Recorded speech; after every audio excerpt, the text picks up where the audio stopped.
Dave Snyder here. It is the second day of July 2013 and the time is 7:59 a.m. Pacific time in sunny California, where it's only 84 where I sit at the very moment indoors. Yesterday it hit 99 in here. Last night at about midnight it was still 92 degrees in my room. Yep.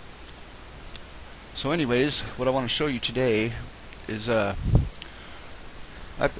pay attention to the Sailor Moon musical that I tell you everybody to watch, the AI No Sanctuary, the 2002 anniversary musical. And in that musical they have this moment where they pause during this wrestling match and they say 5,000 years ago, while the 3 Giza pyramids were being built, this land called Sirius was destroyed. And I believe Sirius, it was Syria, basically Syria, and this whole area I think was the land called Sirius, not the star or whatever they talk about. I'm sure that they call that Sirius too or whatever, but this was the land called Sirius. And what I did after just looking up a few things and checking it out, I actually, because I know the moon hits this location. This is where civilization and life basically started on the Earth, probably, while there was other continents around at the same time. But I overlaid the south pole of the moon here, and I was messing around with it, a little bit this morning and a little bit last night. And first I tried to center it over Syria, basically, because I do believe that is, Sirius, but this whole area I think was this land called Sirius. It was all one area, one country back basically when this happened, I guess, or whatever they're talking about. It's hard to decipher what really goes on so long ago. So I mean, people try to explain it, but they can only have so much of an understanding of history that far back. But anyways, south pole of the moon reversed over this area of the Earth. I discovered something pretty incredible. The creation, I know a crater created Greece, this right here. I know what hit here and shaped this area right here. And I'm going to show you on the moon first, because I can't remember the name of it. It's at the moon's south pole. Oh, I got to turn this off first. Okay, the lunar south pole. If you go down here to the lunar south pole, there's this crater right here called Amundsen, right here. This one with this little curly cube thing off the side here. Now, if you live in Greece or Europe, I'm sure you recognize this shape. You might recognize this shape. This is Greece. This hits Greece right here. This crater. If you take this crater and reverse it, flip it over, save this image or whatever, or find this image, the picture of this image. I haven't done that yet on Google Images or something. And flip the image over. This actually isn't a bad picture for Google Moon. It looks like they've improved it quite a bit, actually. Oh, maybe they have improved it. Huh, I haven't looked at it lately. It used to be such garbage. I haven't really checked it out. Maybe that's what they were talking about on the news. Okay, so anyways, take that picture, save it, or whatever, get it off the internet, flip it over, and then go back to the Earth. I actually did the whole South Pole. I didn't just do that crater, but I'll show you what I mean here in a second. Okay, back up to Greece and the land called Sirius. Okay, so I'm going to turn off these borders, or just fade them out. I'm going to bring up the south pole of the moon. Here you go. Okay, there's that crater right there. Now let's check it out over Greece. Just take a look. This is a terrible image actually, but it ended up fitting right there, and you can see in this area, you can see this little curly Q right here. This is that little curly Q area of that crater. And check it out. There it is. See this little spot right here? Look at this. I mean, you can't really see it that well, but there's that area.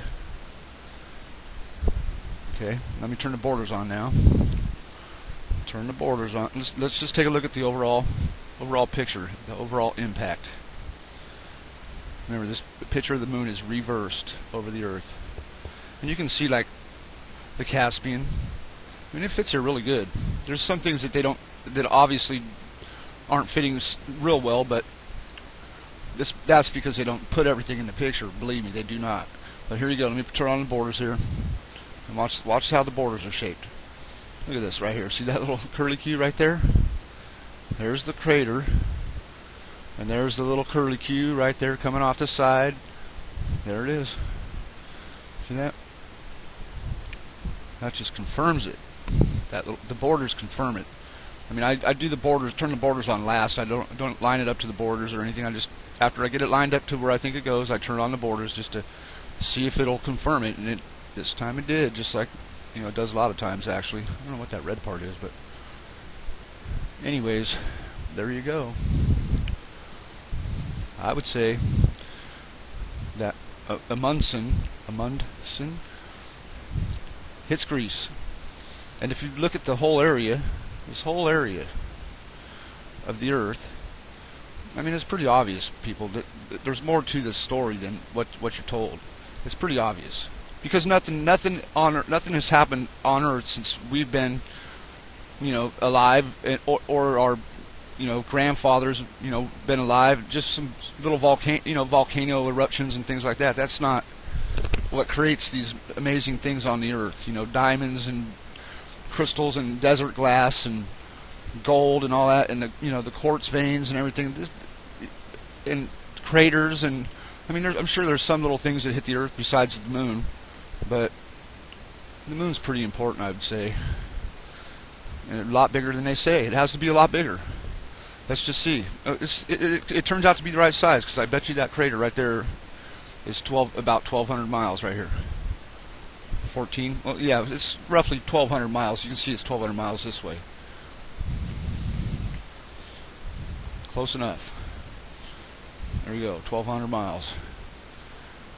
So anyways, everything turns out the right size. When you get that lined up, this turns out to be the right size that I've said it was many times, 1,200 miles, which is only 200 miles on the moon, as they say it is.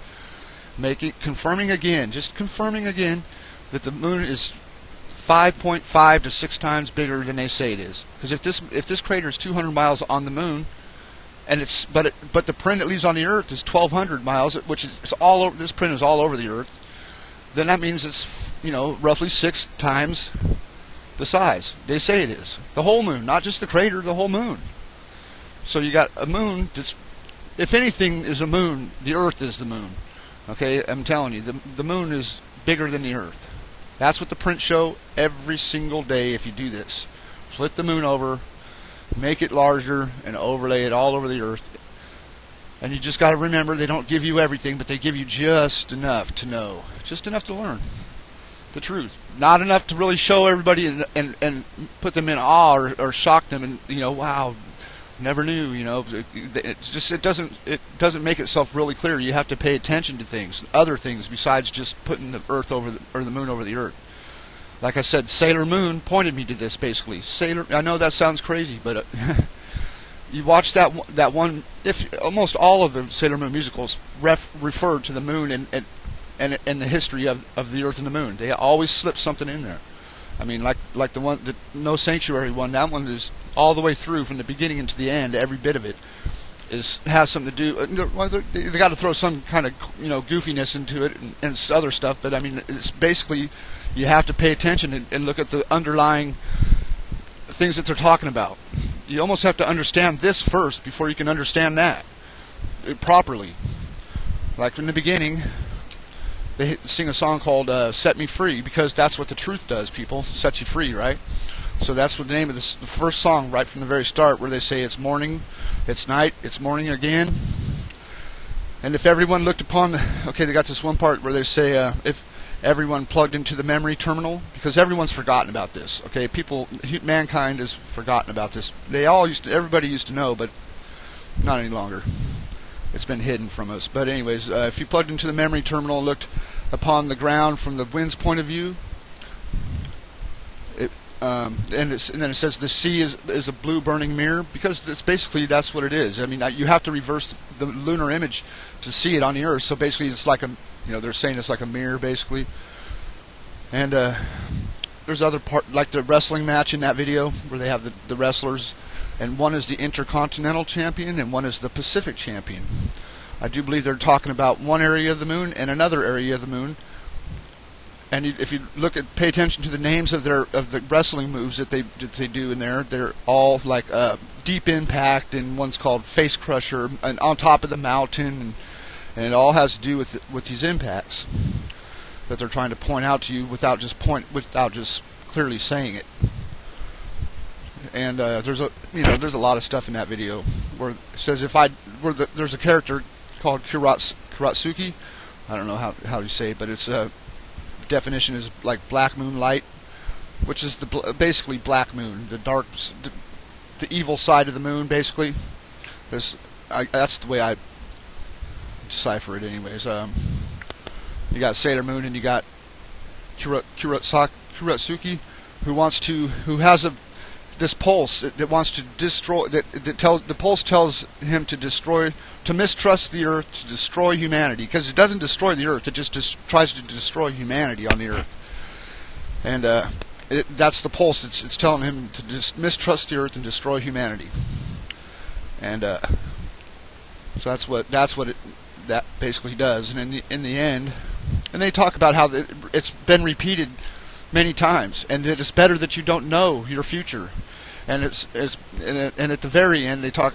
This character says, "If ever you lied, I would be an unbeatable. This world would be right next to you and be an unbeatable liar," or something like that. Because this is the biggest. What they tell you about the moon is the biggest lie on the planet. It's the biggest lie. There's no lie bigger than that. I'm telling you right now, there is no lie bigger in your life than that. That is the biggest lie on the planet. Biggest lie on the planet. And it's the very end. There's some things that they say where it crosses over. So many hundreds of thousands of years, and this and that. And you just got to pay attention to all the words of that musical. That musical is the most truthful thing I've ever seen in my life. Excuse me.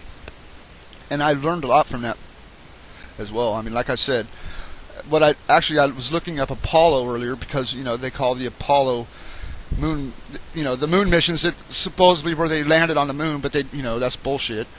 They called them the Apollo missions. Well, I looked up Apollo, and I knew it was a Greek mythology character. It's not those. That's not those Greek mythology is not myths. It's not based on a myth. It's based on the way, I think it's based on the way that they, perceive things and describe things back then, and people just kind of lost the meaning of it all. But it's basically the true thing, And I actually looked up Apollo, and I ended up on Wikipedia looking up things, and run into all kinds of names that they use in Sailor Moon, like Artemis, like King Endymion. I never heard of. I've seen it on Sailor Moon, but I never knew that it was really a person on Earth. Sorry about that. I never knew that it was really supposedly a person that lived on the Earth and actually lived once. And then Selene, which is basically what Sailor Moon is. If you ever watched the American series of Sailor Moon, her name is Selena, which is the moon goddess, right? And that's in Sailor Moon. Selena, Artemis, that's another character, and King Endymion, and I'm sure, and there's a lot more. I mean, there's a lot more. And if you watch the other ones, they talk about how the moon, this Sailor Moon asked this one character called Queen Burial, who is she? He says, who are you? And she says, I come from a family burned by the flames of the moon. And then she goes on to say some other things, and she says, one day your presence, she tells Sailor Moon, one day your presence will become a burden. And that's true. That's very true. The moon will become a burden to the Earth someday.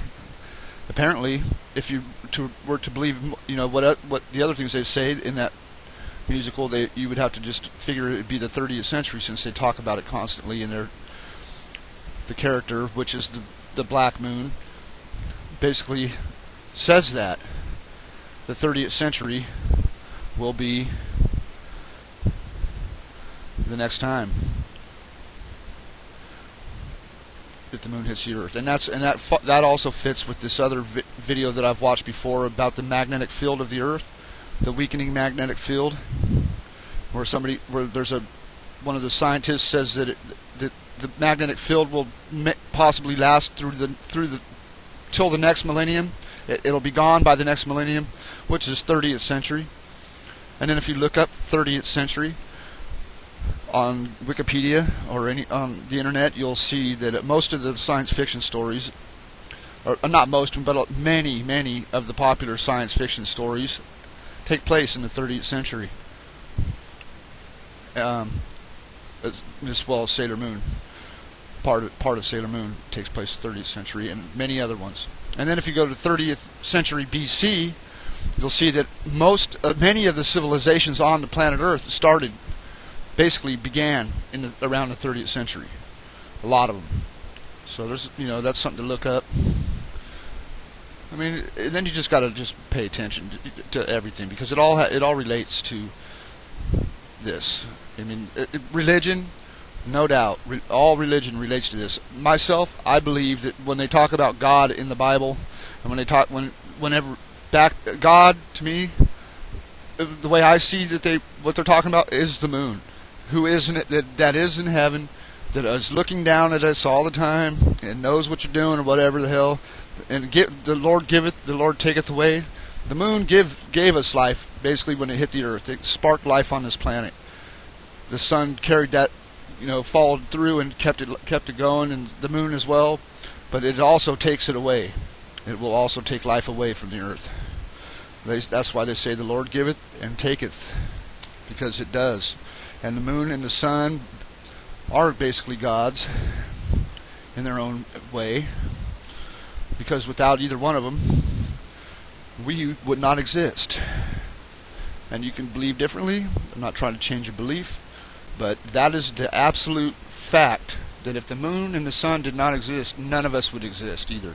And if just the sun existed, we still would not have never existed, because the moon sparked life on this planet when it impacted this area of the Earth, at least the first time, and then, who knows what it did the next time, but the first time it ever hit the Earth, it sparked life, I'm sure.